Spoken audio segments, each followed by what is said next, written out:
comment ils doivent se comporter et agir. Et on va essayer de l'emballer dans un verset biblique. Vous savez, c'est comme ça que je commence à le ressentir. Et je pense que beaucoup de gens, eh bien, ça ne va pas aider. Bon, revenons à Port Lair. En juillet, on sait que c'est là que les choses ont mal tourné pour Charlie Kirk, n'est-ce pas?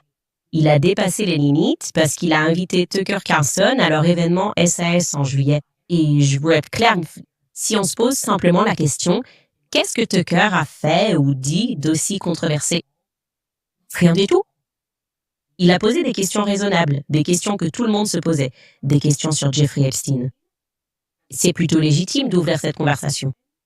Il a demandé pourquoi il semble être protégé d'une certaine manière, d'où venait son argent. Il a posé des questions sur des opérations de chantage israéliennes.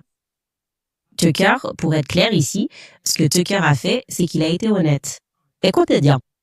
Comment un type passe-t-il d'enseignant de mathématiques à la Dalton School, à la fin des années 70, sans diplôme universitaire, à posséder plusieurs avions, une île privée et la plus grande résidence de Manhattan? D'où venait tout cet argent? Et personne n'a jamais élucidé ce mystère, parce que personne n'a jamais essayé. Et de plus, il est extrêmement évident pour quiconque regarde que ce type avait des liens directs avec un gouvernement étranger. Maintenant, personne n'a le droit de dire que ce gouvernement étranger, c'est Israël, parce qu'on nous a, d'une certaine manière, intimidés pour nous faire croire que c'est mal. Il n'y a rien de mal à dire cela. Il n'y a rien de haineux à dire cela. Il n'y a rien d'antisémite à dire cela. Il n'y a même rien d'anti-israélien à dire cela. J'ai passé pratiquement toute ma vie à Washington, où j'ai connu et aimé de nombreuses personnes, dont une personne très proche qui travaillait à la CIA.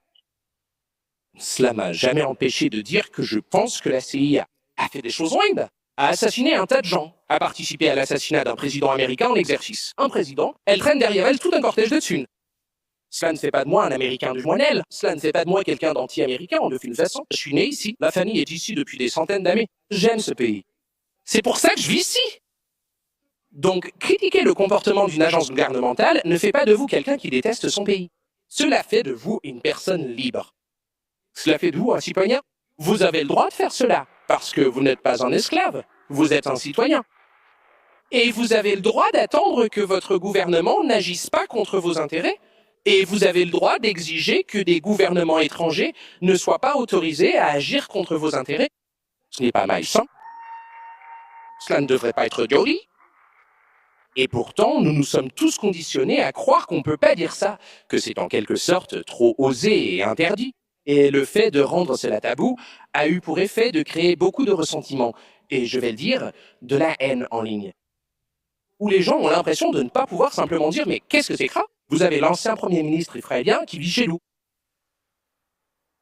Vous avez tous ces contacts avec un gouvernement étranger. Travaillez-vous pour le Mossad ? Meniez-vous une opération de chantage pour le compte d'un gouvernement étranger ? Ah, Tucker, mais c'est interdit!